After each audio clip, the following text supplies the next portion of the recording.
అన్నయ్య బాబు పుట్టాలని ప్రార్థన చేయండి అంటారు. నిజం. ఏం పుట్టాలట? బాబు పుట్టాలట. పుట్టించేద్దామమ్మా, ఫోన్ చేస్తాను ఇప్పుడే డాడీకి.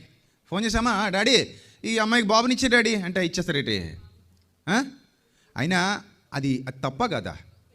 బాబు పుట్టాలి, పాప పుట్టాలి. నువ్వెవరు అసలు? పిల్లలు పుట్టాలని ప్రార్థన చేయండి అంటే ఒక అర్థం ఉంది, మంచి పద్ధతి అది. బాబే పుట్టాలి, పాపే పుట్టాలి అనడం తప్ప కాదా? తప్పే. కానీ మన వాళ్ళకి జబ్బు ఉందా లేదా? ఉంది. మళ్ళీ అంటారు కదా వీళ్ళు పనికిమాలిన విషయాలు. మా ఇంట్లోనండి 3 తరాల నుంచి అందరూ ఆడపిల్లలేనండి. ఇప్పుడు కొడుకు వచ్చి కొరి పెడతాడా నీకు? ఇప్పుడు 3 తరాల నుంచి ఆడపిల్లలు అయితే ఎవరు వాళ్ళు పుట్టారు వాళ్ళు? అది ఆయన ఇష్టం. 3 తరాల నుంచి కాకపోతే 30 తరాల నుంచి ఆడపిల్లలే పుడతారు, అది ఆయన ఇష్టం. మనం ఎవరు కాదనడానికి, అవునా? ఇప్పుడు వీళ్ళకి ఏంటంటే, ఇప్పుడు లేనోడు లేక ఏడిస్తే ఉన్నోడు తినలేక ఏడ్చాడంట. అలాగే అసలు పిల్లలే లేరు మహాప్రభు, మాకు పిల్లలు కావాలి